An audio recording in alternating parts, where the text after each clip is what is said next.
Sering nggak sih Anda ngerasa buntu pas lagi cari ide penelitian yang benar-benar baru? Kalau ya, Anda nggak sendirian. Perjalanan dari sekedar percikan ide sampai jadi publikasi yang punya dampak itu, ya memang kayak sebuah petualangan.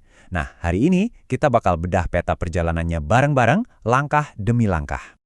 Oke, langsung aja kita ke pertanyaan utamanya. Pertanyaan yang mungkin jadi tantangan terbesar buat setiap peneliti. Gimana caranya kita tahu kalau ide kita ini beneran segar, bukan cuma ngulang yang udah ada? Gimana kita bisa yakin penelitian kita ini bakal ngasih kontribusi yang nyata? Yuk, kita cari jawabannya.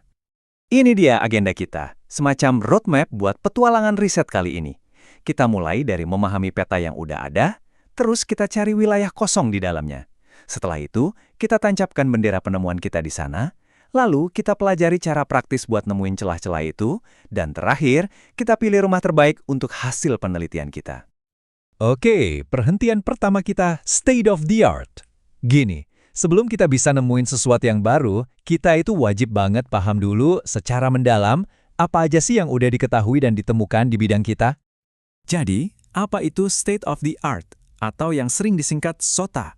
Gampangnya gini, bayangin SOTA itu adalah potret paling update dari semua kemajuan riset di topik Anda. Ini fondasi kita. Ini adalah peta yang nunjukin semua jalan, kota, dan sungai yang udah ditemukan oleh peneliti-peneliti sebelum kita. Nah, setelah kita pegang petanya, disinilah bagian paling serunya dimulai. Kita bakal pakai peta SOTA tadi buat nyari area-area yang masih kosong, wilayah yang belum pernah dijelajahi sama sekali.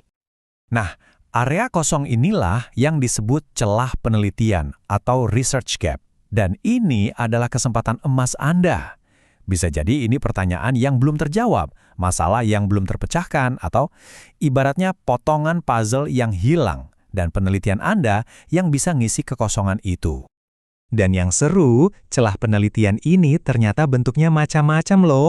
Setidaknya ada 7 jenis celah yang bisa Anda incar. Siapa tahu, salah satunya adalah kunci buat riset Anda berikutnya.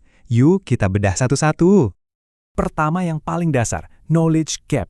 Ini terjadi kalau sebuah topik itu ya benar-benar masih gelap, belum ada yang nyentuh sama sekali. Misalnya sebuah penyakit langka yang penyebabnya belum diketahui sama sekali. Nah, itu celah pengetahuan murni. Kedua, practical knowledge gap. Ini soal kesenjangan antara teori di buku dan kenyataan di lapangan. Contohnya, riset terbaru nunjukin obat A jauh lebih efektif, tapi ternyata banyak dokter di lapangan masih aja pakai obat B yang lama. Kesenjangan antara seharusnya dan kenyataannya, inilah yang bisa diteliti. Ketiga, ada evidence gap.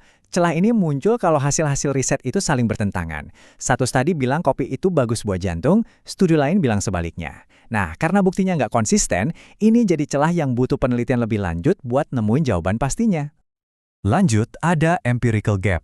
Ini terjadi kalau ada sebuah ide atau teori yang kedengarannya sih bagus banget di atas kertas, tapi belum pernah diuji di dunia nyata.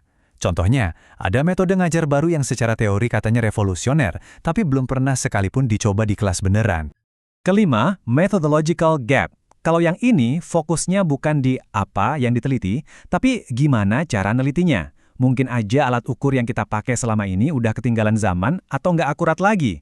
Kalau gitu, menciptakan metode yang lebih canggih bisa jadi kontribusi riset Anda. Keenam, population gap. Nah, ini sering banget terjadi. Mungkin sebuah fenomena udah banyak banget diteliti pada orang dewasa, tapi belum pernah sama sekali pada anak-anak. Atau sebuah studi cuma dilakukan di negara-negara barat dan belum pernah diuji di populasi Asia. Itu semua celah populasi. Dan yang terakhir, theoretical gap. Ini terjadi waktu kita nemuin sebuah fenomena yang bikin bingung dan semua teori yang ada sekarang nggak bisa ngejelasinnya. Misalnya kita punya banyak teori motivasi kerja, tapi apa ya yang bisa ngejelasin motivasi seorang whistleblower yang rela mempertaruhkan segalanya? Mungkin kita butuh teori baru. Oke, kita udah berhasil nemuin celahnya. Sekarang waktunya kita menancapkan bendera kita di sana. Inilah yang kita sebut novelty atau kebaruan, kontribusi unik yang kita tawarkan untuk mengisi celah yang tadi kita temukan. Jadi, kelihatan kan polanya di sini? Ini adalah proses inti dari inovasi riset. Alurnya sangat logis. Pertama, Anda petakan dulu wilayahnya dengan SOTA. Kedua, Anda temukan tanah kosongnya, yaitu celah penelitian. Dan ketiga, Anda bangun sesuatu yang baru di sana. Itulah kebaruan Anda. Oke, sekarang kita pindah dari apa ke bagaimana. Pertanyaannya, gimana cara praktisnya kita menemukan celah-celah ini? Mari kita lihat 3 pendekatan modern yang bisa Anda pakai. Nah, di sini kita bandingkan 3 pendekatan. Pertama, cara manual dengan teknik APMS. Ini singkatan dari membaca bagian abstrak, pendahuluan, metode, dan simpulan dari sekitar 10-20 jurnal kunci. Cara ini bagus banget buat analisis yang dalam. Kedua, ada pendekatan visual pakai tool kayak Open Knowledge Maps yang bisa bikin peta visual buat bantu Anda lihat hubungan antar topik. Dan terakhir, tentu saja pendekatan berbasis AI.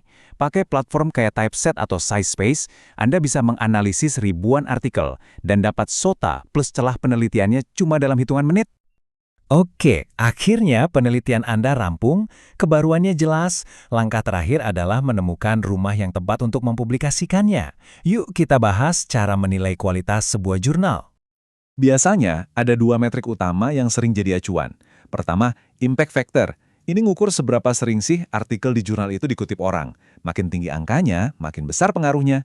Kedua, ada SJM Ego Journal Rank atau SJR yang ngebagi jurnal ke dalam 4 kuartil, dari Q1 sampai Q4. Jurnal Q1 itu dianggap sebagai 25% jurnal paling top dan paling bergengsi di bidangnya. Tapi, penting banget buat diingat, jangan telan mentah-mentah angka-angka ini. Skor ini bisa digoreng, bisa jadi tinggi cuma gara-gara satu artikel super populer, dan seringkali lebih condong ke jurnal berbahasa Inggris. Jadi, anggap aja metrik ini sebagai kompas, bukan peta yang mutlak. Tetap pakai penilaian Anda sendiri. Jadi, apa inti dari semua perjalanan kita hari ini? Jalan menuju penelitian yang hemat itu bukanlah sihir, tapi sebuah proses yang sistematis dan jelas. Petakan apa yang sudah ada, cari apa yang belum ada, lalu isilah kekosongan itu dengan kontribusi orisinil dari Anda. SOTA, Gap, Novelty. Itu kuncinya. Dan sebagai penutup, saya mau lempar satu pertanyaan untuk kita renungkan bareng-bareng. Kalau nanti di masa depan, mesin atau AI udah bisa ngerjain semua pemetaan SOTA dan pencarian gap ini secara otomatis, lantas apa peran unik kita sebagai peneliti manusia? Apa kontribusi yang nggak akan pernah bisa digantikan oleh mesin? Coba direnungkan.